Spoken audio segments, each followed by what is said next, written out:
folks. We might be drunk. We're here with Larry Charles, our best dressed guest ever. Thank you. Who died? Yeah. I thought that's exactly. I'm trying to find out, right? I He's guess, the godfather of Harlem, I think, right here. This is crazy. Yeah, the Undertaker is here. Yeah. I was thinking, have we ever had a guest rock a suit? I think this is really? classing it this up the might pod. Be a trend, maybe. Maybe started. Yeah. I guess so. Yeah. No one's gonna wear a suit. I walked in with a bathing suit you got to on. be crazy. I wouldn't either if I had my choice. It's a heat this wave. Is all I have. Yeah. And you have the sunglasses on. I feel like I've only seen you in the sunglasses. Like Right. I thought I would take them off, and so we could have some actual eye contact. I appreciate it. I prefer them on, but what are you gonna do? I can put them back on. But from a distance, I would think Hasidic Jew. Often mistaken for one. Aha, me too, actually. If I had a black hat, that would be happening. Yeah. I'd be also putting the tefillin on as well. So I remember Hannibal Buress, who said that joke about he had never seen Hasidic Jews. So he first moved to New York, and he's like, why do these Amish people have blackberries? I fucked up that joke. Sasha and I used to get into arguments, actually, quite a bit. When we'd be doing like a white supremacist scene, and he would say, you can't go in there. And I go, why? So you look too Jewish. And I go, well, have you looked at yourself? You look too Jewish. That's true. And we'd be arguing outside the white supremacist house about who looked That's more Jewish. hilarious. And of course, I was lost because he had to actually go in and do the scene. Right. And I'd have to stay outside on the porch. That is the most Jewish thing, two Jews bickering outside a white supremacist. That happened more than once. So was that the throw the Jew down the well one? No, this was, we actually interviewed, this is part of Bruno, where he's supposed to get a white supremacist. He starts to flirt with a white supremacist, and this guy was a virulent anti-Semite. He had Nazi stuff all over his house. Oh wow! And he has to get him to flirt with him, and then Bruno's boyfriend's supposed to barge in and go, "What's going on here?" and like catch them, that kind of thing. And it turned into like a violent melee. Wow! And that guy, his name was Glenn Frazier, I believe. Glenn Miller, actually. Orchestra. He wound up not the orchestra guy, the white supremacist guy. Got it. And he wound up going to a synagogue in Kansas City. That's where this was, and shooting 3 people. Whoa! Yeah. Oh my God. And he went to the synagogue to shoot 3 Jews. And the 3 people he killed happened to not be Jews. Oh my God. Yeah. Joke's on him. Yeah. Damn exactly. it. What were those non-Jews doing at the synagogue? Well, he was an idiot to begin with, so I'm not surprised he didn't get that right. We shouldn't have gone on Saturday. Right. Well, also we had he had me and Sasha were there. Right. If he had just shot us, Yeah. it would have been he would have been on target. Weird. Did you ever hear from people after they got like just humiliated in the show or movie or anything like that? Usually through their lawyers. What Like a lot. We had probably over 150 lawsuits for Borat. Yeah. And who deals with that? HBO? I don't know who deals with it, actually. Well, that was made by Fox, actually, Borat. But there was a lawyer involved, and most of those, only one lawsuit that I know of in the 2 movies that we did like that actually succeeded. And that was actually a Palestinian terrorist that we did on Bruno, where he shows the guy a sex tape that he made, and he's trying to get his opinion about the sex tape, and he's trying to get the guy to kidnap him, And the guy was really clueless, and he wasn't. We had bad research, which is one of the few times, and he wasn't actually currently a terrorist. He was a retired terrorist. And we identified him as an active terrorist. Retired terrorist. You don't hear about retired. They moved to Boca. They're like, I'm done with this. Exactly. Did they get residuals from the bus bombing? A condo development there. But he sued, and he actually won some money. Of all the people. What? Wow. The terrorist Yeah. won? Yeah. He couldn't beat the Jewish lawyers? Yeah, no, I know. That was the one time. Wow. What is he suing for? Defamation or something? Yeah, That's hilarious. Yeah, and it was actually in Palestine. We did it in the West Bank. Wow. And yet he was able to sue in an American court. It's always about the Yeah. banks. But he was right. I mean, we had the research wrong. He was kind of like a shopkeeper. Right. When we interviewed him, pretty peaceful guy, Sure. actually. He actually got us. But that we probably sued like hundreds of times, and none of those other suits worked. Well, you get a release, right? Or You how does that you work? get a release, but people still try to get past the release. Right. Once the scene's over, they realize they made a horrible mistake by signing the release, and so then they want to tear up the release, and but we give them $100, And that's like a binding contract then. Right. And so nothing could really be done about it. They're really kind of stuck. That's your reputation, $100. Yeah. I mean, that's when I see you have guys like Rudy Giuliani. I'm like, how the fuck how are they so stupid to agree to be on camera? People, it's two things that I'm sure you run into a lot in your lives: ego and vanity. People want to be on camera. People want to, they think they're better than they are. They think they're very photogenic, very charismatic. I play, as my role, I often play into that. So, you should be on TV. How come you've never done a pilot before? That kind of stuff. You should work for Girls Gone Wild. Exactly. And people will be very seduced by that very easily. Oh, yeah. So it works. Man, your life is dangerous. I mean, you put yourselves in the harm's way quite a bit for a comedic writer. I have. I mean, I've been to, I did a show for Netflix called Larry Charles' Dangerous World of Comedy, where I went to Somalia. Because there's comedians in Somalia. I mean, I'm in dangerous situations, but being a comedian in Somalia, that's like those are the worst cruise ships ever. Yeah, really bad. They kind of crash into the shore there. Horrible but there's food. a lot of assassinations amongst the comedians that I interviewed. Yeah, I mean, because they really get the government upset, and the state-run media. So it's a very tense situation for people in Iraq. But there are comedians in all these places. Crazy. Liberia, where there was a big civil war, comedians. Wow. So I thought that was fascinating that people do comedy, because we have it pretty easy here. Sure. But in some places, doing comedy really is risking your life. Yeah. I thought that was fascinating. Yeah, that's why when people call comedians brave here, we're always like, shut the fuck Right. up. Yeah. Like, there's really no. The more we talk about it, like even with canceling comedians, it really never sticks when it's a joke or a word. No. The only ones who have stuck are like the sexual assault Cosbys. people. Yeah, there's a lot of people in these countries who are constantly under threat. Their lives are under threat, and often are killed. So it's a pretty big deal. But they feel it's a really important thing to do, to sort of speak truth to power, to speak out against the government. And they're in these dictatorial kind of countries, and they want to speak out about them, and people do respond to it also. Yeah. So they are playing a kind of important role, and a healing role also for people that are oppressed. Sure. They get a chance to laugh, which is kind of a rarity in those places. Here we can laugh pretty much as we want. Even as Trump, our dictator, is like, talking, we can still make fun of him. We're sitting here making fun of him. So pretty great. thank yeah, God. there's a little bit of freedom. It's crazy. We bitch as comedians, we get heckled or a drink thrown at us. These guys are getting killed, maybe, Right. all for $28 at a club, of chicken wings. Maybe that's their income for the year, actually, Yeah. is $28. Couple drink tickets. Yeah. That's crazy. The balls on those guys. Yeah, that's major balls. What's the most scared you've been in one of those situations? The weird thing for me, I'm from Brooklyn originally, and a very kind of violent Lord of the Flies kind of Brooklyn section. And I don't get scared. I mean, I get scared like coming on this show. Oh, come on. I get nervous about that kind of stuff more than I do. Like I was in Somalia, we got stopped. Suddenly all these militia people came out. They all had machine guns. They were all pointing it at the vehicle. And I'm That's like, insane. You're more scared to be here. Yeah. and I swear to God, I kind of. I'm a big fan of yours. I'm much more scared of the machine guns in Somalia. But something happens to me. I don't know why. Maybe I'm a sociopath or something.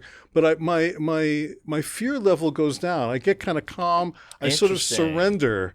It's like, okay, well, this is it, and I'm Right. like, I'm okay with that. It's like a race car driver. They say when they're going 800 miles an hour, they're like, I'm weirdly zen. Yes, and that's what happens to me in those situations. So I've been in a lot of those situations. I'm uniquely suited in a way to direct a Borat or to go to Somalia to talk to comedians, because in those situations when the guns are being pointed at me, which has happened more than once, I kind of get into that zen state. Interesting. And I have more trouble getting to the airport to go to that place than I do when I get to that place. Wow.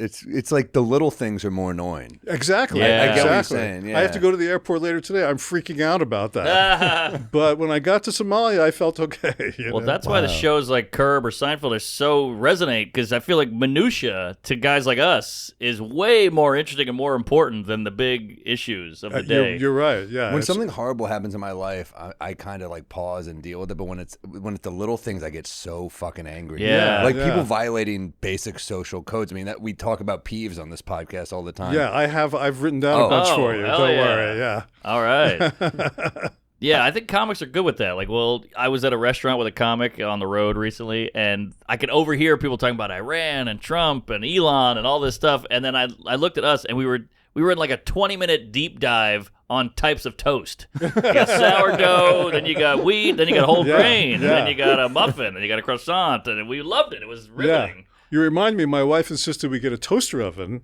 to make toast. And I said, okay, but I have found that you cannot make good toast in the toaster oven. It only toasts one side. Interesting. They don't toast equally, so there's a peeve. Let me get Jerry on the line. That's perfect. Yeah, find out about that. Toaster oven. Yeah. Well, you directed Borat, Bruno, Religulous, which I saw in theaters Yes. with my mom. I was like, I'll go to Temple with you if you go to Religulous Did with she me. like it? She did. Oh, that's good. Her critique, which I understood, was there was that great scene where he's talking to that politician, another guy where you're like, how the hell did he get this guy to agree to be on camera?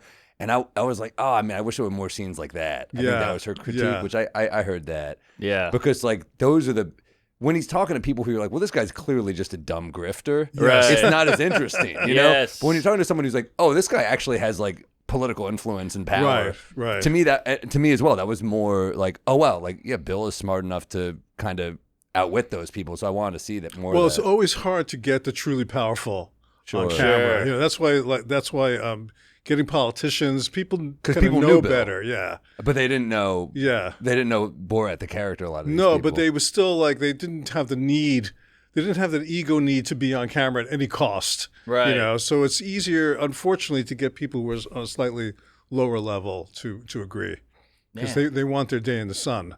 Yeah. You What a good combo, you and Bill. Because I feel like Bill you're going in front of a tank, but he's going in front of psycho people and just saying crazy shit. He'll push back on anybody. He's great that way. I mean, he's not his whole thing is he's actually a good listener, which doesn't come through a lot of the time. But he actually listens to what the people say so that he has something to respond to. Right. And that makes him very dangerous to the person he's interviewing. Yeah. Because he's not just thinking about what the next thing is he wants to say. He's going to base something on what you just said. Yes. And sort of pick that apart. And he's very effective that way. Yeah. He'd be a good prosecutor.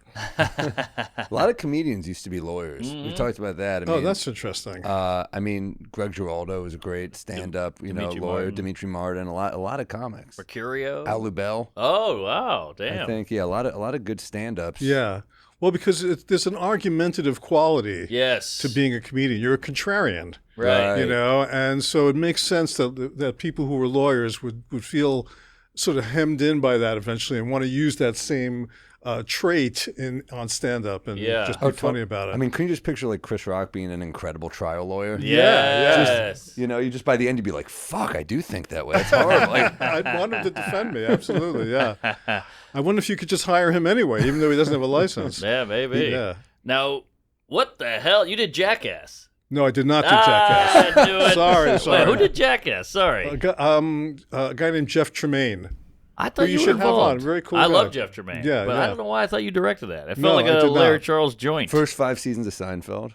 Right, which I did not direct, but I was a writer. But you wrote the Bookman scene, right? I wrote the Bookman scene. Yes. That's maybe my favorite scene. It's a great I scene. love that I actor, do Philip love it Baker too. Hall, so Yeah, much. Oh, he's the man. Well, one of the cool things about Seinfeld was our influences were not the usual sitcom influences. Like, we were more into like Abbott and Costello or Dragnet or Superman than we were into like Cheers or shows like that. And so that's why that show has such a weird vibe to it. It's not like those other shows because it's not influenced by any of those kind of contemporary shows. That's a good point. Yeah. And you did the L.A. one. Was that you? I did the LA one as well. Okay. Yeah. That was a to be Two-parter. continued. Yeah. Yeah, that was actually a 3-part because the first one is where where Kramer loses the keys, and which was the end of the season before. Yes. He loses the keys, and that's what sort of propels him to take off for California, and then it's a 2-parter in California. I remember being such a dumb kid. I was in Louisiana watching this as Right. a child, and I was like, "Wait, my dad told me they shoot in L.A., but on the episode you went to L.A." Yeah, And I remember being like, "They're not in New York all the time." I was so stupid. No, you know what? Most people, I was always shocked that people actually, because the New York street that we used was like a crappy back street Yeah, in yeah, I've Studio seen it. City, and I was like, this looks like such. Can I say shit? This looks like such Please, shit, please. but yet people believed the illusion and thought the show was shot in New York. Yeah. So it wasn't just you. Those shots of just outside. I mean, we are easily tricked. That just the outside of Jerry's apartment. You're like, it's New York. You know? Yeah. Exactly. That's all it took. Which People you could bought knock the me over illusion. with a feather, but that is in L.A. Jerry's building. Is Of in course. LA. Even Jerry's building is in L.A. It's in Los Feliz. I thought it was in New York. Yeah. my I remember whole life. I did America's Got Talent back in the day, not bragging. But I remember they had me pretend to be walking in New York, and it was some set in L.A. Yeah. Like I'm stewing. I'm like, Hilarious. I'm on like a stoop, and Yeah. I'm just like, There are some that are better. There are some backstreets sets that are better than others. Yeah. Yeah, that's in Los Feliz. That's hilarious. Yeah. Wow, We it shot looks so We New shot York, an though. episode.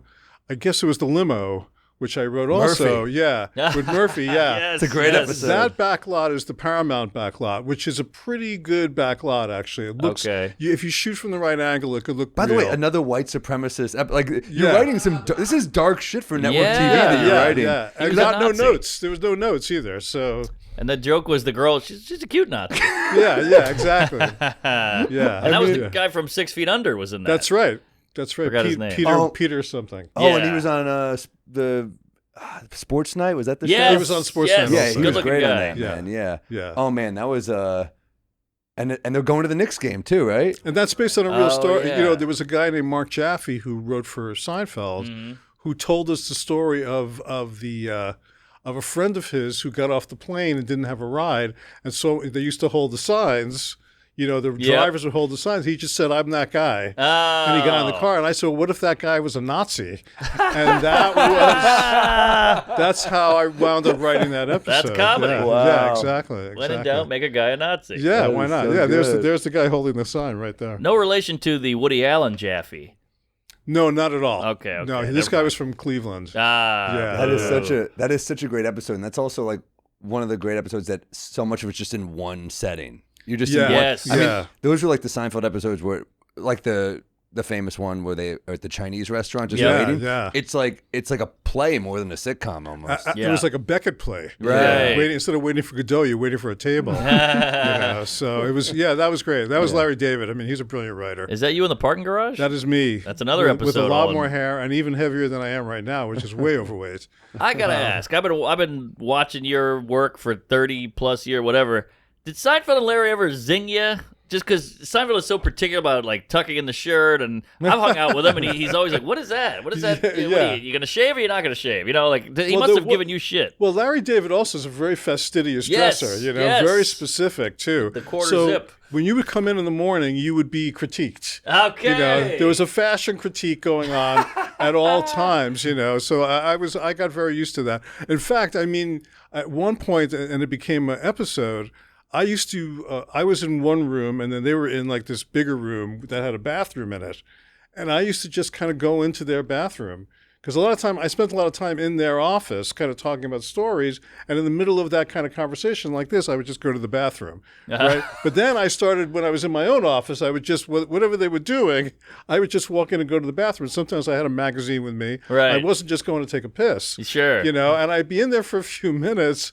And I realized they were kind of like looking at me like, what the fuck are you doing? Yeah. And eventually they never said to me, because neither one of them really wanted confrontation. Yeah. So, but they eventually wrote an episode in which George starts using the boss's Yes. bathroom and gets fired. There you go. And that That's the was most message. passive aggressive way to confront you. Instead of just being like, "Hey, you do that," they're Yeah. like, "We're gonna write the show about that." Yeah. Like, the most right. comedian thing, because we Right. do that to people. Totally. I can't imagine how many times like we have friends. It gets back to them. We're like, "I have a peeve," and then they're like, "Was that me?" And you're Yes. Yes. Exactly. So true. So I stopped doing it after that. But Well, there's also the George episode where he's taking the books in the bathroom at the Oh, bookstore, yeah. Yeah. and Right. they flag it. Yeah. Bartanos. A lot of that stuff is true stories of Larry. Right. The true stories of Larry are also legendary. I mean, there's another George story in a bathroom where he was going to have sex with this woman, and this actually happened to Larry, and he had to go to the bathroom, and it was a small New York apartment,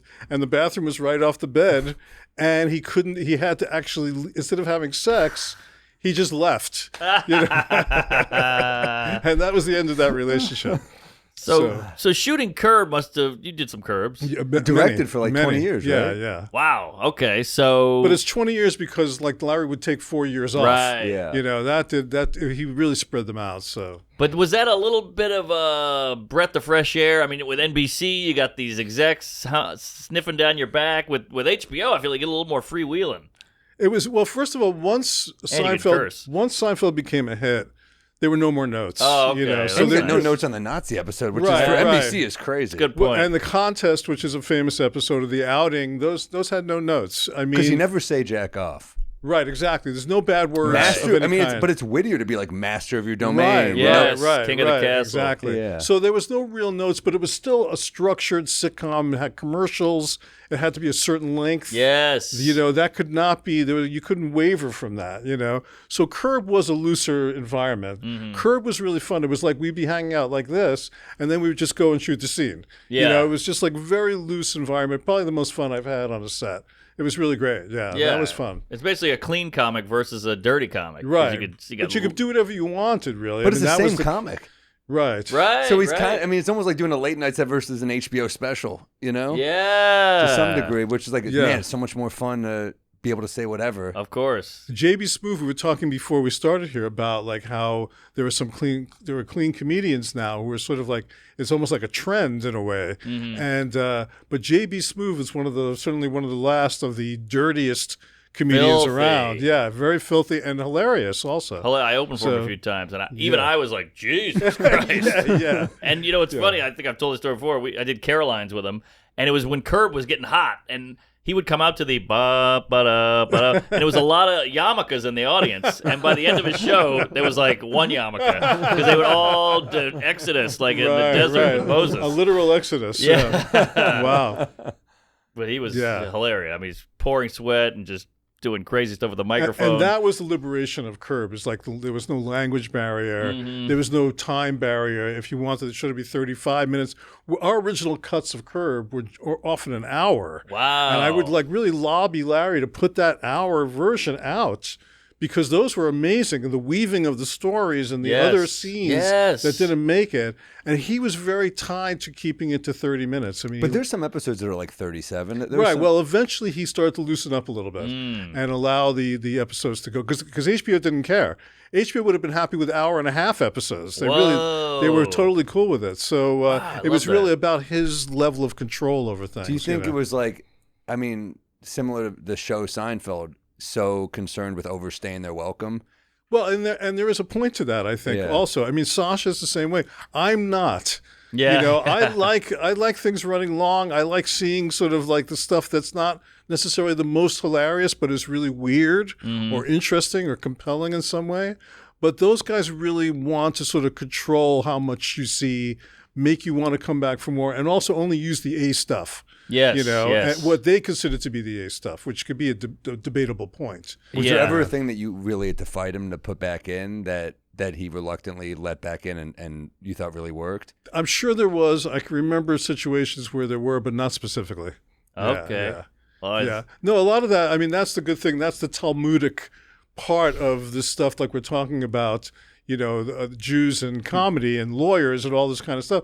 There was a Talmudic quality to the editing where, Yeah. or even in the story making, where you're arguing back and forth about this is funny, let's try it this way, it would work better that way.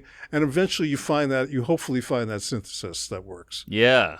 So how's it going with Larry now? I see a lot of buzz about this documentary. Everybody's talking about we it. both read the New York Times article. Yeah, That's why. yeah. Right. Well, we're doing our research. You know, Yeah. I mean, we're not talking. you But hate to hear that. it's not that big a deal, though, really. I mean, But if you called him right now, would you be good? Do you think if you like after the show were like, hey, can we get coffee? Would yeah, I think All so. right. If you in the book, you'll see that I think he came Comedy to Samurai, be, by the Comedy way, Samurai. quick plug.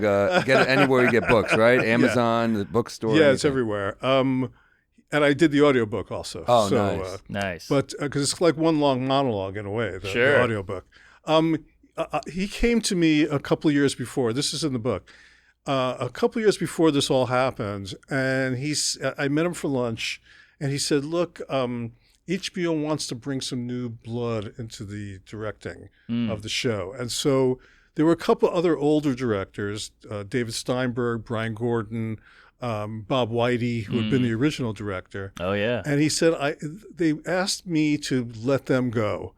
And Ew. you're our favorite director, me. Yeah. You're our favorite director, but I think, will you take a hit for the team? Because I don't want to get rid of all those guys and then keep you. It'll look bad. Yeah. You know, and I'll feel bad. And I was like, of course. At that point, I was only really He's taking them all to lunch and saying the same thing. Look, you're our favorite. I never thought about that. You know what I mean? I thought, well, yeah, I'll take one for the team. And I appreciate the idea of diversity, you know, like hiring women, hiring people of color to try it, see what they come up with, you know, why not?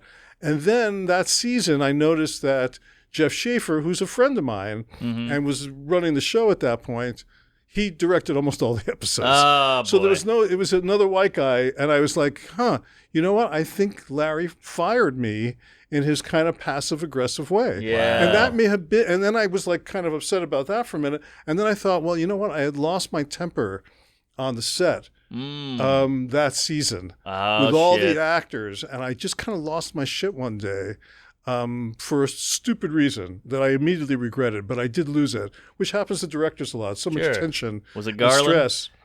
No, it wasn't that actually. In that case, it it wasn't. a lot. No, that would have done it also. Okay, I'm not okay. saying I wouldn't. It wasn't in this particular case. It was in the episode where Bob Einstein is dating the woman with the bad tap water. Oh, Do you remember that? Yeah, sure. And Larry has the stabbing thing. He picks up the knife and he's like, you know, I really want to stab. Yeah. You know? It was a really funny scene. But there was something going on in the kitchen in the background that was distracting me. And I thought it was ruining the takes. So I kept on saying, will you stop moving back there? And they were going, nobody's moving. And I'm like, I'm seeing it on the monitor, you know? And so I lost my shit. Sure. Very bad behavior. And so I thought, okay, well, if he fired me for that reason, he'd be justified. You know, I mean, that was wrong of me to lose my shit in that situation. Okay. So to get back to your point, as far as I was concerned, everything was cool.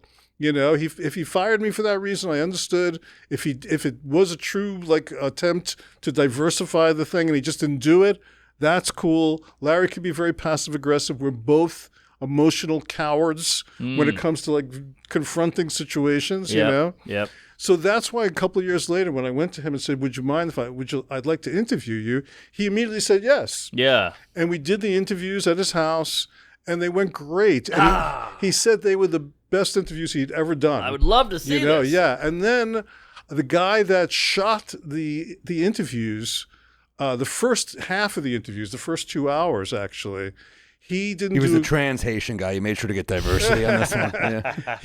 He was doing the sound and the picture. Yeah. And he didn't do a great job with the picture. And so it was a lot of shakiness, a lot of blurriness. And I was like, oh, wow, it's all ruined. What am I going to do? And I was really depressed. And then I thought, well, what if I put a clip in here? What if And I sort of built it into a regular documentary, and it came out great. Okay. And so then I did the second part, and I did that with the second part. So we had a 4-hour thing with Seinfeld. You know, so he would tell the story of what happened to him, and then you see the Seinfeld clip that we used that kind of was from that story. Yeah. You know, and all his influences and all that kind of stuff. It was a very, very cool documentary. He looked great in it. We talked about all kinds of heavy subjects. He wasn't on. You know, he wasn't on like a comedian. He was himself, which is a much more sort of worldly, wise, generous, thoughtful, contemplative person at this stage of his life. You know, and there was a moment where he cried. We talked a lot about death. Jesus. We talked a lot about family and his kids. He and brought up the stuff like Jets. that. That's why he cried. So I was really happy with it, and he was really happy with it. But there was something about it that he felt that he was exposing himself too much. And so I gave him an opportunity. He gave me notes. I tried to make it, you know, but I knew once this thought was planted in his head, it might never go away. And we actually got to that point where I finished it, and it was ready to go on the air the next day. They were marketing it already I remember. on HBO. Wow. And he called me and said that he wanted to postpone it. And I said, postpone means kill. Yeah. You know, and that was I was actually directing another movie at that point. And How much time did you put into this? I worked on it through the entire pandemic, and then after for like another. I worked for it a long time, you know. And I was upset about it, but I would say really still not angry. Knowing him and knowing myself, we just needed to have that conversation like 2 years before. You know, where he was like, I'm uncomfortable with this. Because then I would have taken the unadulterated footage and put it on YouTube or something like that. Yeah. Rather than make it polished and nice for HBO, I would have just put it out like that, you know, if I was going to put it out at all. Do you think he's this old school type of comedian where, like, you know, we've talked about this, guys like Eddie Murphy, they kind of have a mystique to them. Yes. And kind of the less you know, the less you see them being super vulnerable, it's better for everything else they do. Do you think that's kind of the school Well, I he's from? think that he evolved into that. You have to remember that he had kind of given up stand-up when we were doing Seinfeld. And then Curb was his attempt initially to get back into stand-up. And then it became Curb instead, you know. Yeah. So he did develop much more of a TV persona, a comedy persona that he thinks the audience really wanted to see. Right. They want him to be funny, and they do want him to be funny, and he is funny.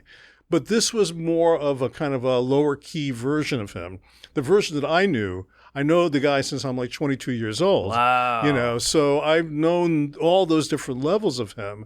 And I think that in some way he didn't want the audience to see that version of him at this point. Sure, you I know? get that. Well, That's why he wanted to do a live thing where there would be an audience and then he could get laughs. I saw that. And I wasn't as interested in that personally. You know. Could I buy it from you? I just want to see it. Like, how much would it take? I have it on the phone right now. I can show it Really? to you. No. Oh, I'd But Venmo you. I do have it. You know, I have it. Because I but- remember the ad. Pull up the poster for the documentary. I remember Right, that's waiting right. for it. I was pumped. What's that? What's it? The Larry David story. I remember going, hey, calling a friend, like, here we go, baby. Let's watch this together. It's great, There actually. It is. The trailer for it's really good. And you get a sense of how it worked. Yeah. And even his kids, he told me my kids loved it. Ah! You know, and I thought, well, that's a guarantee. You know. But that might work against it comedically. When your Right. kids love it, you're I kind of think like, that's true. well, they love me unconditionally. I think that's part of the problem. Was like Yeah. there was too much emotion. Right. He is like no hugging, no learning. That's Yes. the Seinfeld. Like you if know. my mom says, that's a great picture of you, I'm like, you're my fucking mom. Yeah. Right. So there was something about it that he just was not comfortable with. You know. Yeah. What was it that made him tear up? Ooh, good question. I think he was talking about his kids. Actually, Yeah. he was talking about his kids and how much they meant to him.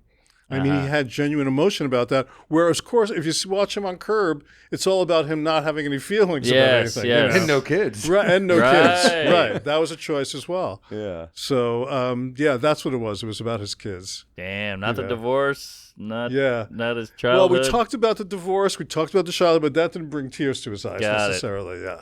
Wow. But you're a Coney Island guy. Yes. And he's Sheepshead Bay? Yes. Ah. Yeah. Man, crazy. The amount of comedy. And Woody Allen. I think Seinfeld's from Brooklyn. Queens, I thought. Seinfeld's from Queens originally, Oh, and then sorry. Massapequa, I think. Aha. But I would say that the area of Brooklyn that I'm from and that he's from, and Mel Chris Brooks Rock. is from, Don I Quinn. mean, that is like the Kingston, Jamaica of comedy. Yes. It's like why reggae sort of became this thing in Kingston, Jamaica. That's like this comedy triangle there in Brighton. Yeah. It's amazing that all those people. I don't know why. I don't either. is Did you know any incredible. of them before comedy or no? No, because I'm younger than Larry and much younger than someone like Mel Brooks and those people. So I What only did you got work on with Mel Brooks? I did. First of all, he did a season on Curb. Oh, that's right, right. the producer. The Yeah, producer, yeah, David yeah. Schwimmer. And he was also on Mad About You when I was the showrunner of Mad About Wow, I didn't know you were the Oh, showrunner mad about Yeah, you. Wow, yeah, you've yeah. done a lot of. You were Yeah. getting residuals. Mailbox You. money. It's not worth that much anymore. believe it or not. Only Seinfeld, really. Okay. Seinfeld is still kind of like out there. I make a little bit of money from that. But the things like Mad About You, they're not really in syndication. Syndication doesn't even really exist that much anymore. Sure. Everything gets sold off to Netflix and there's a buyout and it's over. What was your favorite season of Curb? My favorite season of Curb was probably, I had a lot of favorite seasons, but maybe the season with the Seinfeld reunion. Oh, yeah. that the was a high lot toilet. of fun, actually, to work with Yeah. all those actors That again. was And brilliant. to direct them Yes. was a great experience, actually. Yeah, that was big. It was like worlds colliding. Yeah, that was fun. But there's a season where he dies at the end. Oh, yeah. And he goes to heaven. Yes. And I directed that Heaven episode. That was a lot of That fun. was the finale. I remember that one. That Yeah, was great. yeah. So, and there was a season where he he had made that deal with Cheryl that if they stayed married long enough, he could have sex with somebody else in eternity. Yeah. Yes. Yeah. And so that had the Survivor in it, where there was the guy who was on Survivor and the Holocaust survivor got into an argument. That's one of my favorites. That's gold. I'm a survivor. Yeah. Exactly. So good, man. I think the old seasons were much better. I Not tend to shit on Larry. Right, exactly. I tend to. I love those. so much of it. I think my favorite episode ever is Corpse Sniffing Dog. Oh, classic. Yeah. That's Those such a are all classic. great. Yeah, I mean, some of the ideas, and that's the thing. As outrageous as the ideas that Seinfeld had at that time in that context were nothing compared to the ideas that Curb had. The concepts of Curb were so outrageous. And they were kind of brilliant. And I think it just releases, it's a cathartic kind of laugh, those forbidden things, like 100%. His mother's buried in the wrong plot, or, that kind of stuff just makes you explode because it's so forbidden to even be laughing at that. It's about, and this is a big part of my kind of comedy, is it's something that's not funny and trying to find an angle to make it funny. Yes. And Larry sort of taught me, I mean, I was, again, 22 years old when I met him, and he sort of taught me that anything can be funny if you do, as you know, as stand-ups, I agree. if you can find the angle. And not always a good angle, but you could, if you look for it, you'll find an angle for any subject at all, and that can make it funny. Sometimes the audience wants to laugh. Sometimes I'll see a comic, though, and I agree with you. I totally agree with you. But sometimes I'll see a young comic kind of finding their way a little bit, and it's all high heat. It's all like they're throwing like 102, but it's not anywhere near the strike zone. It's like trans bit, abortion, AIDS. pedo joke. And I'm like, none of them are funny. And I'm like, oh, you just need better control. Like, you need to find the strike zone. It's like early Nolan Ryan. He used to be hitting people in the stands. He figured it out. I mean, I agree with you. We're super, we were always pumped back in the day. Mark and I were comics that wanted to get on late night, but we had a lot of jokes that kind of would push it a little bit for that type of comedy. So we were always pumped to do Conan's show, where you could do a little edgier because it was on TBS. Yeah. But man, it was tough. It's tough. Late night now is it's even squeakier. I've never. I think I sent him one. He was like, "We want to get you back on Fallon." I sent him, and he was like, "None of these jokes work." And I was like, "All right." Yeah, my friend did it. His opening was you ever have that friend you hate? And they were like, "You can't say friend you hate." He's like, "He's my friend. I hate him." Yeah. But they're like, "Hate's too hard." He's like, "Hate's too hard? That's not the F word." Well, the problem became that you as a comic are now representing the host. Right. So it's like, true. so Jimmy's nice, so I have to be nice. I'm like, but that's not how I am. I'm a different person than Jimmy. That's so true. It just got weird. Well, that's also, you're really kind of tapping into how comedy itself has changed, really. Yes. So that's a big thing, the way it's fragmented, where you had tens of millions of people watching the same thing. Now that doesn't happen anymore. The audience is very fragmented. Mm-hmm. Political correctness has kind of taken over a certain segment. And it becomes a little bit more challenging to figure out. In fact, to me, it's almost like a new language needs to be invented, for comedy to reach that mass audience again. Interesting. Which is going to be very, very hard. I mean, you couldn't, Blazing Saddles, Richard Pryor's concert movies, all those things that I grew up on are they would not be really allowed most likely today. They wouldn't be made in the first place. No chance. We think there's a hunger for I think a movie like agree Blazing with you. Saddles, I think there's such a void right now, that I think people are dying for a movie like that, but and not everyone's going to like it, but it's not for them. And they can tweet all they want, but I'm like, just don't watch it and let us enjoy. I'm sure there were people in the 70s who hated Blazing Saddles and thought it was gross and inappropriate and irreverent, but they didn't have Twitter. But even still, a lot of those people still thought it was funny. People who basically would not think, like Borat was like that also. Yes. People thought it was funny who were not necessarily politically in the same place that we were. It didn't matter. Yeah. It transcended a lot of the kind of bullshit. It's so splintered. And just gets to that part of you that makes you laugh. Yeah. Like it makes you cry or makes you scream and makes you laugh. Well, the fact that you started in all these network shows and playing to a broad audience and then going to a place that's a little more irreverent. Yeah. I mean, that must have worked so well for you because you know how to do the clean stuff, but then you're well equipped to handle the more offensive stuff. Yeah. Well, Because they always told us to write clean as a start, as a Sure. comic. Right, but we were always attracted to, the Richard dark. Pryor and Yeah. that kind of thing. So, Yeah, the producers is fucking Yeah. Hitler. What is it? right, exactly. Springtime for Hitler. So Right, funny, that though. would be a problem Yeah. today. Yeah. But again, it was a musical. It was like, he kept it going as a franchise for a long, long time. And the Holocaust was what? 18 years before that? Right, It's like right. so recent. It's crazy. actually it was It's very like doing a immediate at that 9/11 point. musical now. Right, Yeah, exactly. it's kinda exactly. crazy. Yeah. It's crazy. But, it's always funny. Like, I'll have an angry lady at my show yell at me like, I cannot believe you said that's horrible to say that. I'm like, that's why I said it. Yeah. That's what I'm going Yeah, for. I'm yeah. trying to make fun of that horrible thing. And that person would at one time, in my opinion, laughed. Even if they Yeah. felt that was a horrible thing to say, they would be beside themselves and they would still give it up. Right. They'd still give up and now people get defensive about it. Yeah. It's much harder to get the audience to relax and just laugh at it and move on rather than getting very upset about it, Well, But I think a lot of people who get offended are the ones who just like dip in on social media and know nothing about you. yeah, Right, yeah, I think true. the audience that you've built up a trust with, you do an abortion joke like 20 minutes into the set, they're like, he's proven he's not a piece of shit. Right, but if they right. just dip in, it's like they're opening a door and being like, who the fuck's this Yeah, guy? yeah, Like, well, you yeah. weren't meant to see that yet.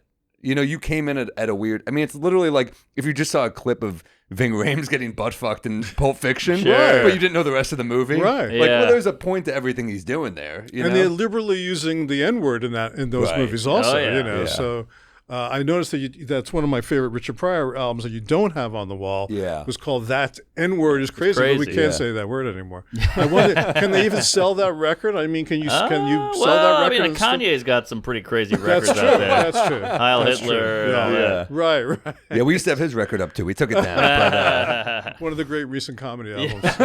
I work with Kanye. I did a pilot with Kanye. wow, that's right. Yeah. He tried to do a curb, right? Yeah. Whoa, do tell. He said the first thing he ever It didn't said to go. me. That's why I hate Jews, because he Yeah, knew. that's right. I really did that. I also think about how different his life would have been if the Yes. show got picked up. Was he the guy who shot the synagogue? No. That's very possible. But I mean, the first thing he ever said to me was, "I'm the Black Larry David." He was a very different person at that Whoa, time. that's crazy. He was always putting his foot in his mouth and apologizing to people, and he found it hilarious. Yeah. And he was a very, very different. Yeah, there it is. Was the show funny? The show was pretty funny. J.B. Smoove was on it. Mm-hmm. It was a great cast actually. And it was for HBO? Wyatt Cenac was on Oh, it. I know Wyatt. Yeah, I know yeah, Wyatt. yeah.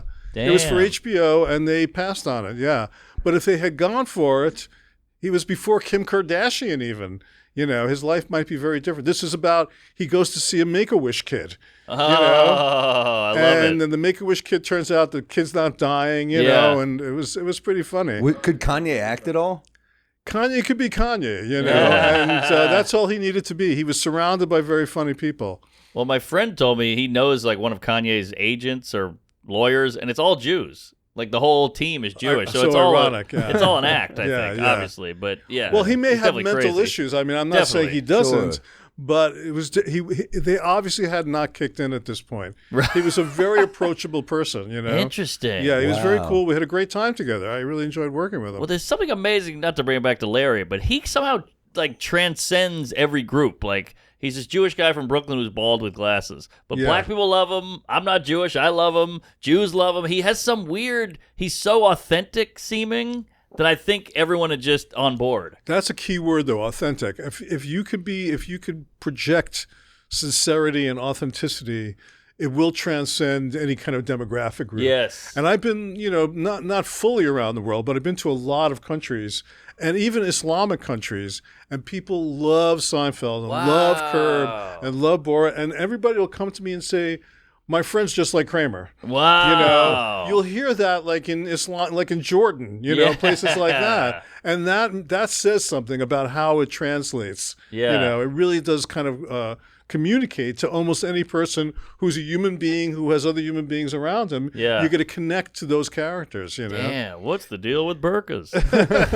Well, Jordan, we were doing Bruno in Jordan, and you would walk down the street in Amman, and there would be theyese street sellers, they have blankets, and they'd be selling trinkets or whatever, and books, and bootleg DVDs. And there was always the same three things on the blanket. There'd be a bootleg DVD of Seinfeld, a bootleg DVD of Borat, and a copy of Mein Kampf. It was every single person on the street You always wrote had 2 that. out of 3. Yeah, that's exactly. Those are the things I bring on the road. That's crazy. Well, that's got to be kind of flattering for you. I was very flattered, actually. I bought I had a copy of Mein Kampf already, so I didn't need it. But I would buy the Borat DVDs, really crappily made. But they were there all the time. I saw Borat in the theater, and it was pure mayhem. People jumping, falling out the chairs, popcorn flying. I mean, it was a real event. Yeah, that's what it was meant to be. I mean, again, we had like the arrogance to say, let's try to make the funniest movie ever. Yes. And see what happens. And also, I tend to think of it as my approach to it, the dynamic was more like a horror movie. Like, I love going to a great horror movie. This doesn't happen anymore either. But I remember going to see Texas Chainsaw Massacre when it first came out. Yeah. And the audience just flipped out. People were screaming and jumping up in their chairs. And I was like, if I can get people to laugh like that, that would be a triumph, you know? And Borat did that. Instead of it bringing you to the place where you would scream, it brought you to the place where you would laugh. But I would watch from the back. Sasha and I would watch from the back during the naked fight, and you would just see bodies flailing, you know, just with laughter, out of control. And that was a really greatly satisfying feeling. Yeah, that's incredible. What makes me sad a little bit is like I feel like that just doesn't happen. I know. Like, Yeah. like they don't. I mean, we're lucky enough that people come to see us on the road, and live comedy is doing well right now. Yeah. But you know, I miss that movie theater experience of seeing like Borat or The Hangover in the theater, and Yeah. just how hard people were laughing. I know. Well, that's why the stand-up, I think, is doing well, because the country, they do need it. Yes. People need to laugh, and there are not the TV shows and the movies are not providing that kind of laughter. Yeah. But stand-ups are more unfettered, more uncensored, and you're making a real direct communication, you know, with the audience, Yes. which I think really counts. There's no committee. There's no notes. That's it's right. Just There's one no notes. person. Exactly. That is refreshing. I think so as well. Did Well- you guys? Oh, sorry, Mike. Did you guys want to do Peeves?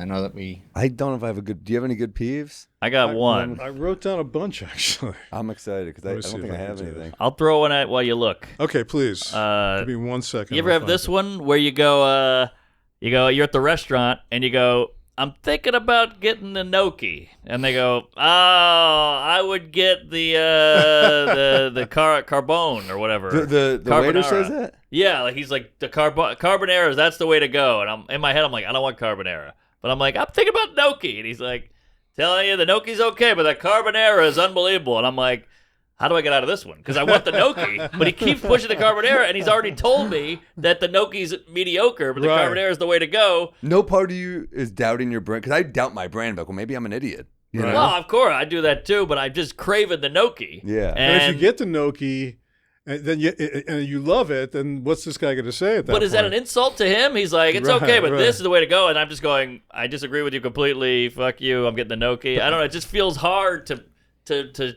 turn it on him like that. My fear is getting the gnocchi and it sucks. Yeah, that's Yeah, a Then I'm like, that's fuck, also you bad. warned me.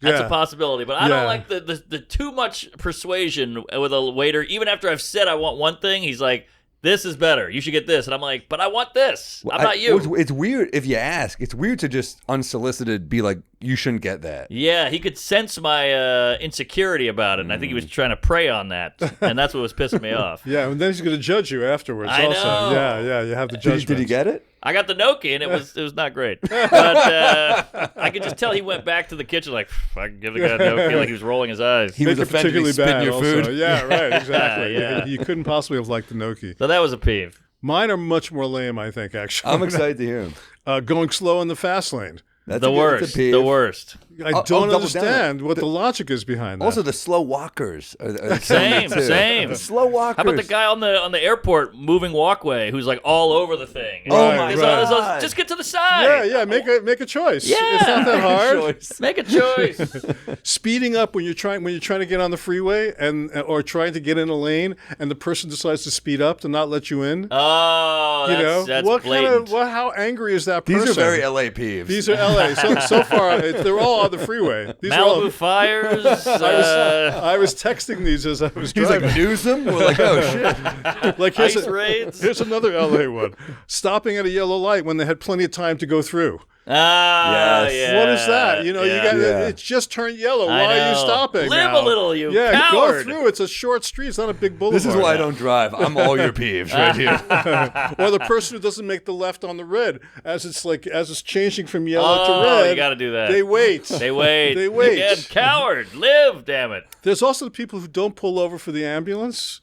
Have you ever seen that? Yeah. That happened You guys yesterday. are actually both guilty of that. No, I Yeah. saw that today. That's what I was thinking. We had that fire truck go by, and people weren't getting out of the way, so it was just honking like a madman. Yeah, and I'm there's so, also. I'm sorry. so like desensitized to. I mean, like New York ambulance sounds. You just become desensitized to anyone else's suffering. That you just hear it, and I'm just like, I'm trying to listen to a podcast. You're like annoyed by the siren. I got You're Terry like, Gross here. Keep it down. Yeah.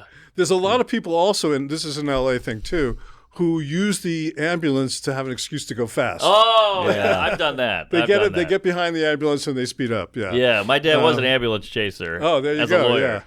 Yeah. Having worked on sitcoms for years, one of the worst things that used to really annoy me was fake laughter. You know, when people, because the writers would know that if the joke didn't get a laugh, it would be cut. So they would all fake laugh to try to fool the network executives. Interesting. Can I add something to that? Yes. I've seen every episode of Seinfeld maybe 40, 50 times each. I hear a really strong laugher in there. I'll tell you who it is. Is it Kramer? Is it Michael Richards? I always thought it was Michael Richards. No, it's not. Michael Richards doesn't laugh. Oh. Whoa. He never laughs. I've never heard him laugh in my life, actually. It might have helped him with one set if he threw a laugh in. Yeah, it would have, I believe. Softened But it. you know what I'm talking It was about? Glenn Padnick, who was the head of Castle Rock. He had a kind of Yes. Wow. squawking laugh. I almost thought he was doing that to spur on laughter to the audience, being like, laugh now. Right. It seems like that, but that was actually some people like Eddie Murphy. Some people have weird laughs, and that was his laugh. You know, Wow. Pull up a Padnick, see if you can find one. Okay. Yeah. Good luck. You could hear it. It's very clear. That'll keep him busy for a few hours. People. I'm Hand sure him one of those little paddleball things. The ball with the cup. I'm sure you guys have done a lot of Q&As, and there's always people at Q&As who want to ask a question just to hear themselves talk. Yes. They don't really have a question. They just want to have a moment. Totally. You know? I saw that during the Larry show. Oh my God! Everyone would try to they'd be like, "Hey, do this joke," and he's like, "Fuck you." I know. It was I funny know. to see him say like "fuck you" to people, and it would just kill. And you're like, "Oh man." Well, when he did his stand-up, that's how he was also. He Yes. was very hostile with the audience.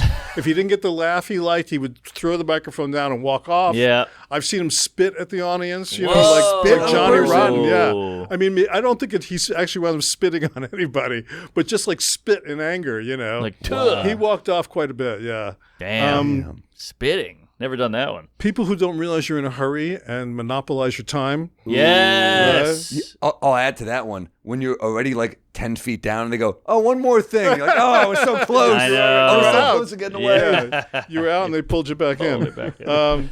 People who lie about their plastic surgery, you know, it's like a lot of stars. Another LA one for sure. Yeah, yeah, right. No, you look great. Oh, really? Thank you. You know, Or it's not that throw I've been- Ozempic on that too. Yeah, exactly. Hey, we might be drunk is brought to you by Shopify. Ready for a silent business partner that stays silent? Well, get the best partner for opening up an online store with Shopify. Hundreds of ready-to-use templates. Shopify helps you build an online store to match your brand style. Not so good at writing? Well, get the word out like you have a marketing team behind you.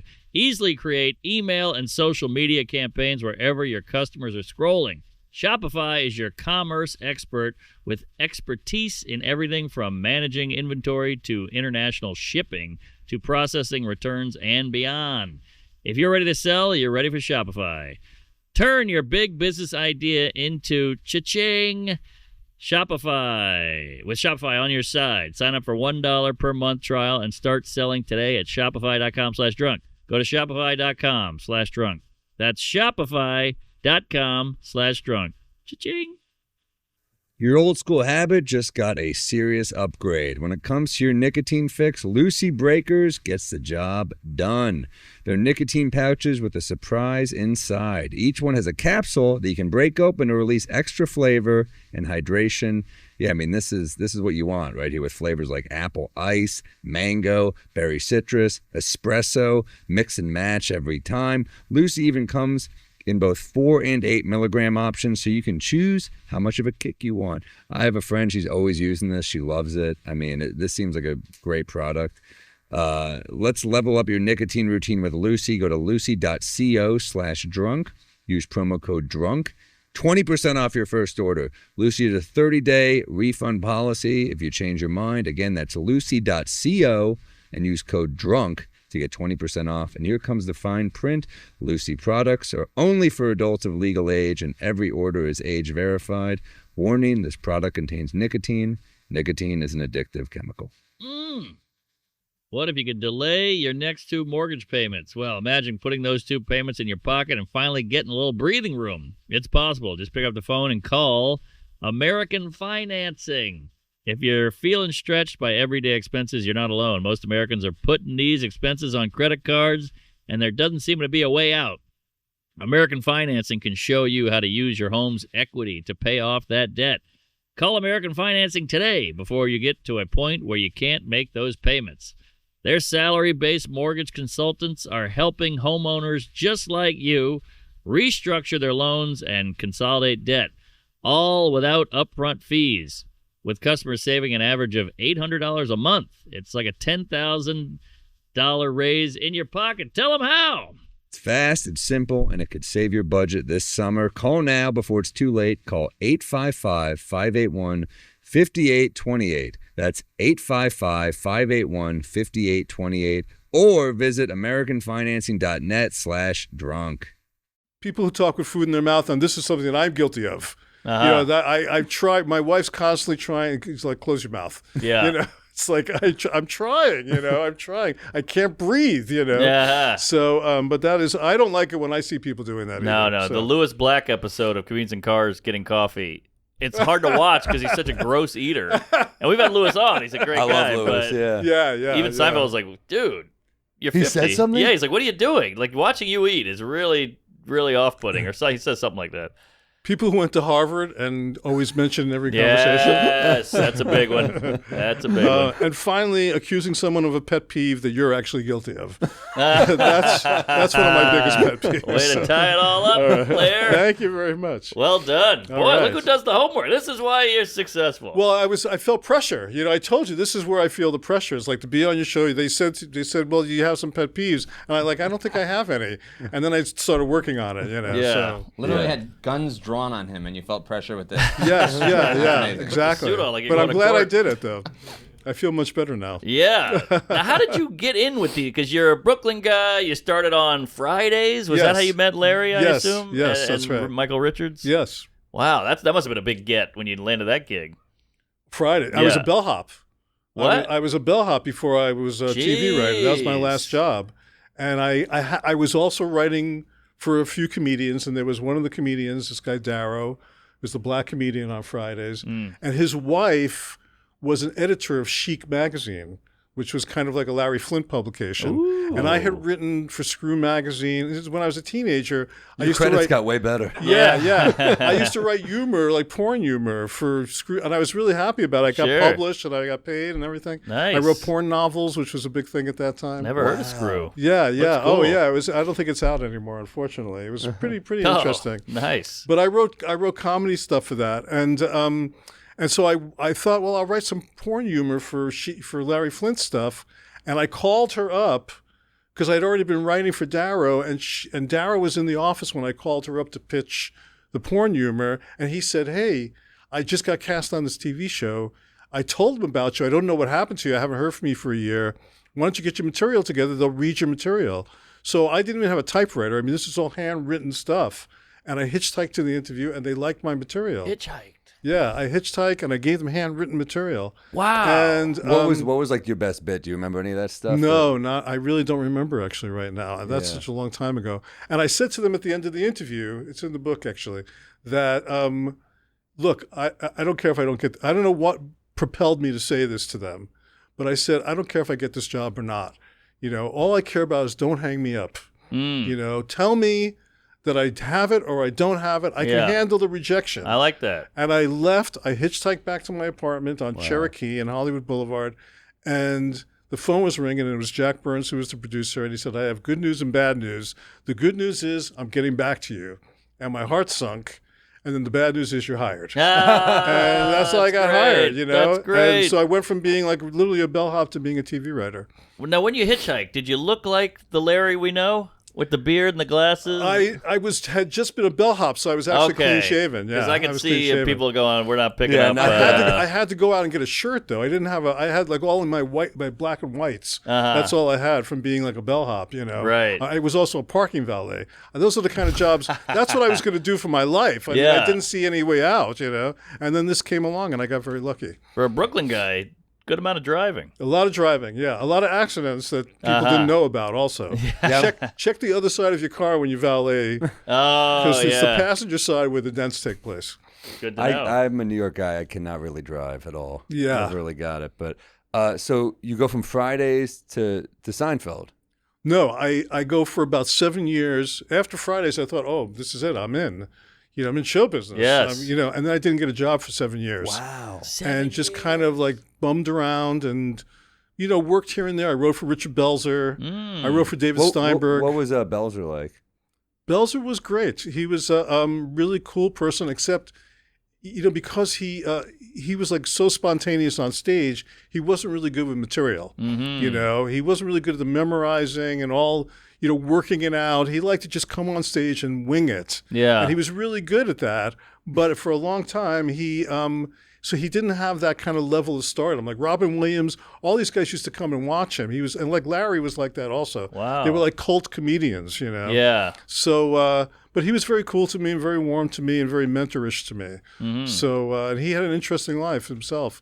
So he was great. So I did stuff like that. I wrote for people like Steinberg also. I used to write Steinberg's Johnny Carson appearances. Whoa. So I got to meet Johnny Carson and all that kind of stuff. You know? What was Carson like to you? Carson was just like he was on TV, except if you met him in person, he was like a big, strapping, like an army sergeant or something. Yeah, he looked so slight on TV. Yeah, he does. But he was really kind of like he would like kick your ass. Interesting. You know, he was like that, actually like that. He's a Midwest guy. Midwest guy, very, very straight, very erect person, you know. Interesting. But then I got a job finally on Arsenio. And that's where I wrote jokes for Arsenio for a year. And after about 6 months, he stopped using my jokes. He was getting so much hate mail about being just a black person on TV. Wow. This was before the internet. That and I used to write pretty Luckily, controversial. it's all gotten much better. Right, of course. Yeah, the internet's really made that okay. Yeah. But I used to write pretty controversial jokes for him, and he couldn't do them anymore. So I went 6 months without getting a joke on the air. Damn. And then I finally got fired. And then after that, I got a chance to work on In Living Color. Ooh. Went to meet Keaton Ivory Wayans, and he stood me up. Ouch. And it was an accident, as it turned out, but I lost my shit. I used to be very temperamental that way. And instead of going, could we reschedule? I went, fuck him. And I stormed out of the place. And when I got home, Larry David called me. And he's like, you know, I'm doing this show and it'll get canceled and we'll make a little bit of money. And I was like, I needed a job. And I said yes. And that's how I got on Seinfeld. That's also such a Larry David thing to do, to be like, fuck you. And then it somehow worked out, though. Yeah. No, again, very lucky. Totally lucky. A lot of synchronicity. What were the feelings of season 1 of Seinfeld? I mean, did you just think this is not going to make it? I think Larry really begged for it not to work, you know, because I don't think he wanted to get involved in something like that. And what that did was liberate us to like, okay, fine, it's going to go off the air anyway.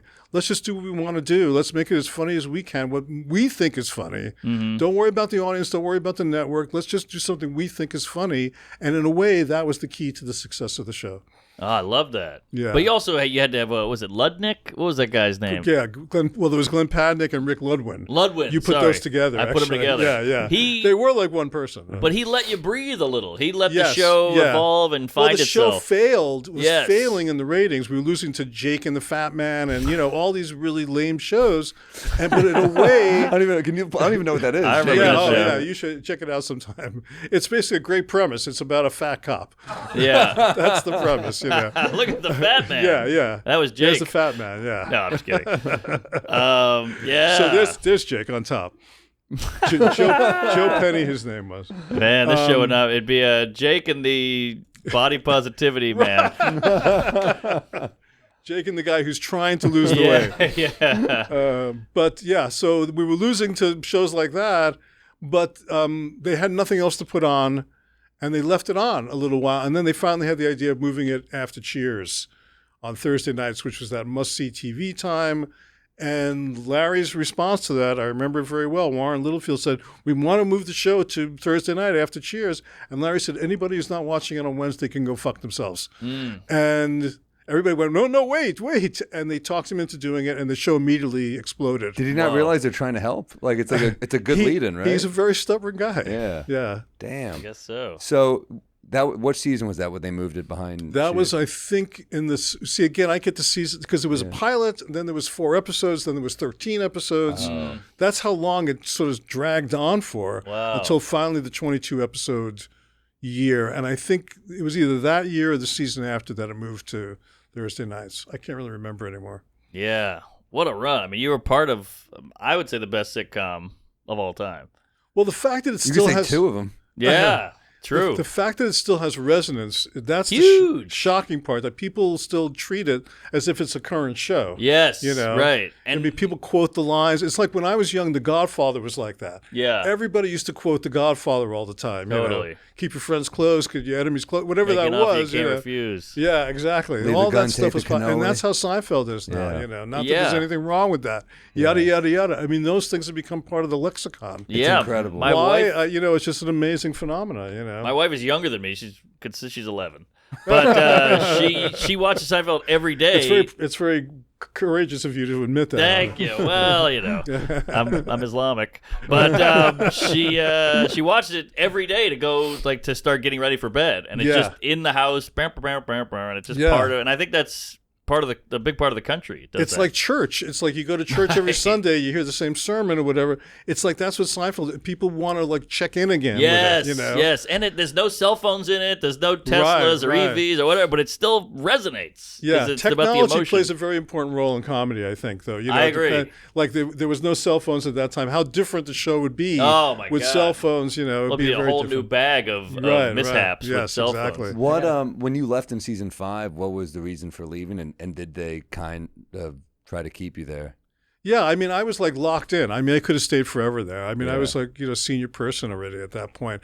But I'm also kind of a gambler and a risk taker, and I had a couple of things happen. One was it had started to get a little bit more bourgeois for me. I loved it when it was much more of a lower class people struggling kind of show, you know, Kramer's Underworld, you know, and all that kind of stuff. But then, you know, as they hired new writers from Harvard and places like that, they came from better families. They came from better economic circumstances. And so their stories reflected that. And I related to that a lot less.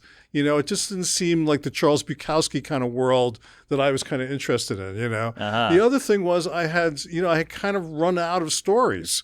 You know, I had hit the wall, and creatively I felt like I was already pushing, you know, and I felt like I wanted to try something different. I wanted to tap into a different muscle. And that's why I went to Mad About You, which was less funny, but more emotional, more real. I was in kind of a troubled marriage. I wanted to sort of reflect that in that show. And I wanted to try something different. You know? And I never did anything, you know, I never went into show business for security. You know, it's that's not what it was about for me, you know, or for money, really, for that matter. So I thought I want to try something different, and that's okay. I've done Seinfeld. I have the credit. You know, I could afford to go do something else now. Here, here. Good answer. Yeah, that's good. I read a think piece about Seinfeld, the show, and it said that the use of black people, they were used in positions of power. Was that intentional? I don't think so, actually. I think there was maybe, again, the idea that there was so much intention to the show, I think, is mistaken. Because every week you're trying to come up with a story, you know, and any story might work, you know. I mean, I had some scripts that were actually canceled. You know, I wrote a script about Elaine buying a gun, and that was a show that we cast everybody, and we built the sets. And there was a few people that were very uncomfortable, and they canceled that episode.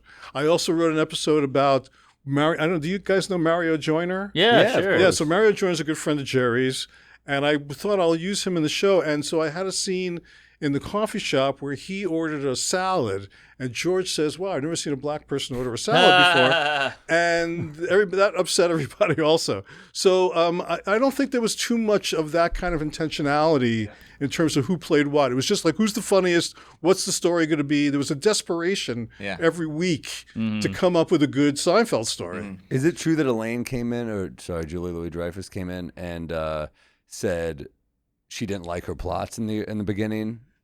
I was in the room when this happened, and she was, we were like three guys, and we did not write women well, and we didn't really know how to write women. And so Julie was kind of a foil for the guys, and she wasn't really getting meaty stuff. And she was great, but she wasn't getting the meaty stuff. And she came in one day to the office where the three of us were sitting, and she started weeping. And she's like, "You guys, you're wasting me. You're not using me." And we, being guys, when a girl cries, you feel guilty. Yeah. And we're like, "Okay, we'll take care of it." But she was right. She was completely right. And so we did two things. One thing was we had a whiteboard on the wall, and we had all the characters on there. And after that, we'd have to check off every character to make sure every character had a story. Oh. This time Elaine's going to ask a black guy why he's ordering a salad. That's right. Exactly. She's going to buy the gun. And then the other thing was, and this was the brilliant thing that really changed everything, was the decision to give Elaine a George story. Yes, There I were heard so this. many George stories, because Larry had a million stories. Right. And so there was a story, it was a true story about Larry had a girl coming to stay with him for a weekend from out of town, and he was really excited. And then by the end of the weekend, he wanted to get rid of her, and she decides she wants to stay longer. And he's got to try to get rid of her somehow, you know? And so that was a George story, a very traditional George story. And we decided to give that story to Elaine. Whoa. And suddenly she had the darkness, the pettiness, the small-mindedness, the neurosis of the guy characters, and that liberated that character. I love it. And now she's maybe the greatest comedy character of all time, just with Veep and then this, and she had her other show. No, she was incredibly talented, and finally that got tapped into. Yeah. And now she's like the first lady of comedy now. I mean, agreed. really, she's really kind of evolved into that. But that character really, like, how many other women in comedy got that type of opportunity, especially like in the 80s? Yeah. Like, That's holy true. shit. And she brought so much to it. Like, she would say a line that maybe isn't that great on paper, but she's like, "I mentioned the bisque," or "He took it out." Like all those little pauses and rhythms. That's she was great. willing to be undignified. She was willing, like even the women that were like Mary Tyler Moore or those kind. There was a certain dignity to those parts. Yes. But she was willing to like let it all hang out. Right. And that really tapped into a need that, again, the audience. So we didn't know the audience needed that, but the audience needed that kind of character to reach that catharsis for them. Yeah. And they really responded to it, and that really allowed her. It also made it much easier to write for her at that point. So that made a big difference. She's a dream. We just had you to hopefully get to her. No. I mean, good luck. She's she's tough to get. But I know you got to go in a minute. But I do feel, don't you find it strange how people get mad if you say you couldn't make a lot of these episodes today? Like Seinfeld has come out publicly and been like, a lot of these episodes we couldn't have done now. Right, and people like yell at him. And I'm like, well, don't you think he might know more about TV than you? Also, like, why does that make people so angry? That statement. I tell you the truth, I don't worry about it. Comedy has its time, and like we don't need to make Seinfeld today because that Seinfeld is still relevant today. And that's what the phenomena is to me. I don't really think about like the time frame for comedy or the context for comedy. If something's funny, in my opinion, if I think it's funny, I'm going to assume, and I think you guys are the same, you're going to assume somebody else is going to find it funny, or you're going to hope that someone's going to find it funny. But you find, I mean, that's the funny thing about stand-up is like, I had all these ideas last night, just threw at the wall, and like, oh, I thought that was really funny. Nothing. But I like that immediately. Right, right. But to go off what you're saying is, I mean, Seinfeld had its place and it's still relevant, but I feel like the stuff that gets greenlit these days is not just existing IP, but then like, aren't they remaking The Office? Are they? Again? They're doing another Naked Gun. That's what I with mean. Liam, Yes. Liam Neeson. These are not fresh ideas. Like I feel like they want not fresh ideas. They Right. want or It's like safe. they're so safe that, but it's like, but all the things that we love were original. We're original at one point. I totally agree with that. How do you guys feel about the rehearsal? I love I it. gotta watch it. I think it's amazing. Yeah, I mean the second season with the I didn't see the first season. Masterpiece. Yeah, I mean that it taps into what you're talking about. It's original. Yeah, I love There's him. I love nothing Nathan like for it, you. and that I That's do appreciate. HBO. I started. Hats off By the to way, HBO. quick rec. I started the Segura rec 000. Oh. excellent. Oh, Love really? it. Yeah, on Amazon. Okay. Awesome cartel show. But yeah, that rehearsal's next. That's for sure. I actually Yeah. watched the Bin Laden doc off of his rec, Yeah. and that was great. Unreal. They have footage of killing Bin Laden. It's worth watching. Right, that was funny. So what is there any? What do you want to do next? Like, what's the We next? got the thing? book. Yeah, we got the Get the book. book. Comedy yeah, Samurai. I'm Wherever just, you get books. I'm just looking. You know, I'm writing all the time. I'm looking for cool stuff to do, stuff that makes me laugh, that could get made. You know, and I'm hoping to do a movie this summer, which I'm not going to talk about because it probably won't happen. But if it does happen, that'll be cool, and I'll come back and happily talk about it. But I'm just looking for stuff that's cool. You know, either self-generating or something that I'm excited about that somebody brings me. You know, so I don't have a career. I've never thought of myself as having a career.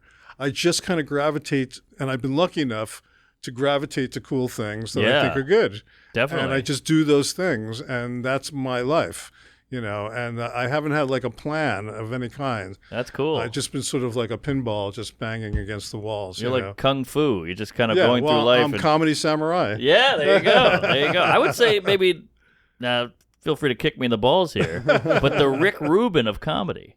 Well, Rick Rubin You're and I saying used to because of the beard. That's the only reason I'm saying that. No, but you've worked with these amazing Right. comedic, just like they work with he worked Tom Petty and the Beastie Boys and yes, you're right. Jay-Z No, Rick- and all these Rick guys. Rubin and I were very tight at one time. Ah. Also, we were very good friends, actually. Don't tell me there's another guy to falling out with. What Yes, happened? yes, there Oh, is. Did you really? When is it you, What That's Larry? for part 2. It is me. Okay, It is me. we got to the Absolutely. bottom You of have it. to. He's when gonna you leave read this the pod book- and be like, "Those guys suck." When you read the book, you'll see what an asshole I am. Okay. I promise. All That's right. we what hope, you walk we away hope you with. and Larry make up because that's such a Definitely. unique friendship. And He is that's- the most important, I would say, really, he's the most important person in my adult life. He's done more to change my life than anybody. So call him up. You know, well, maybe I will. Maybe at some coffee point with I him. will. I don't hate him. I love him, actually. Yeah. And like I said, he made me a writer. He made me a director. Yep. You know, and I was like, again, a young guy when I met him, and he kind of showed me about integrity and discipline and the craft. I mean, he really kind of like laid it all out for me.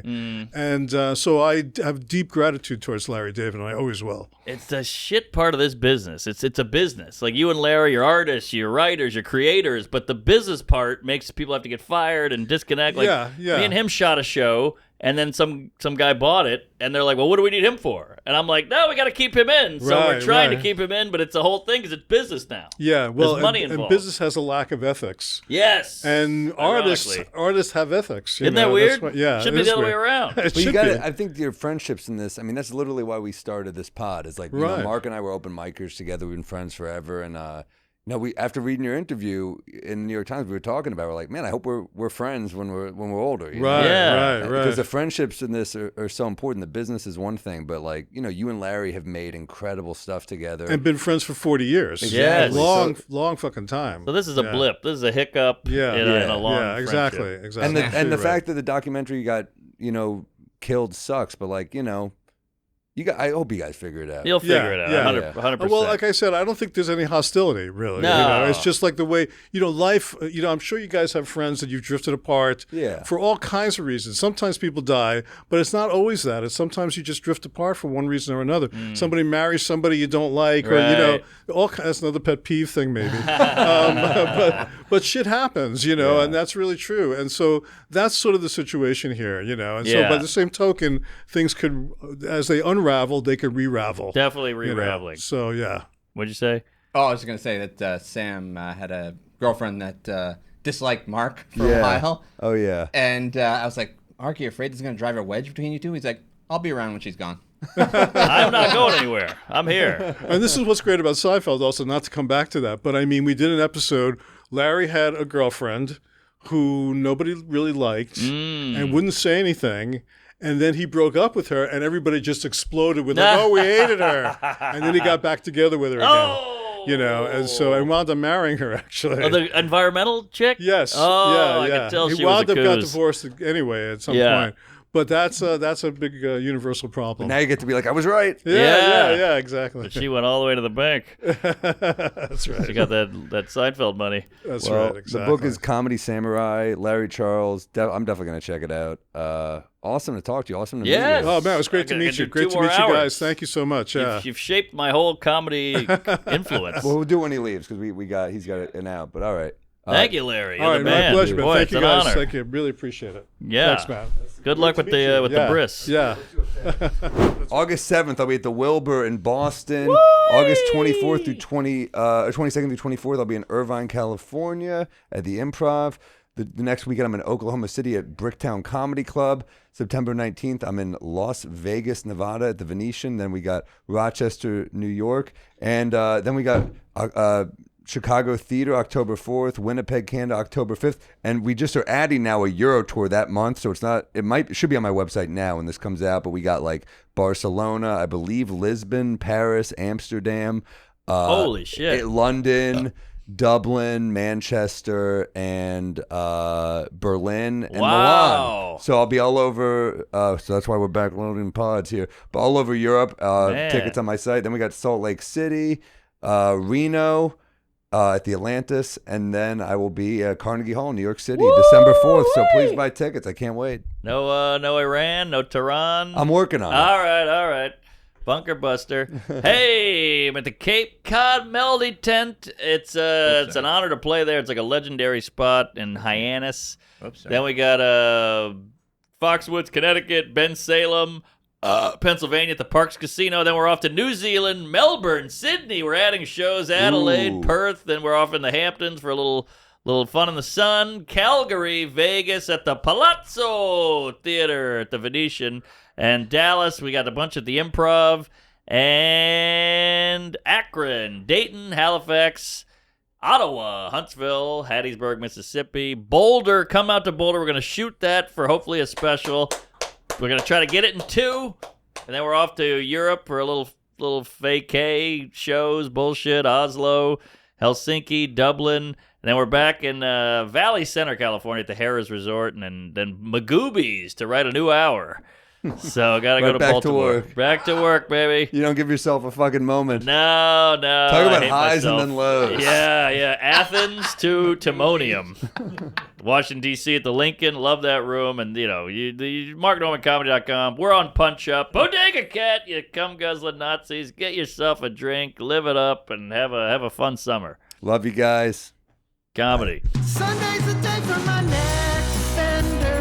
A bit of Peeves, you know the beer juice close. I've had a little too much bourbon, and Norman's talking shit about the fucking Pope. And I get down in the same way. Up on the roof like a cop's coming, and naked Samuel is feeling dangerous. I'm out to lunch here in New Orleans. This woman doesn't look like I remember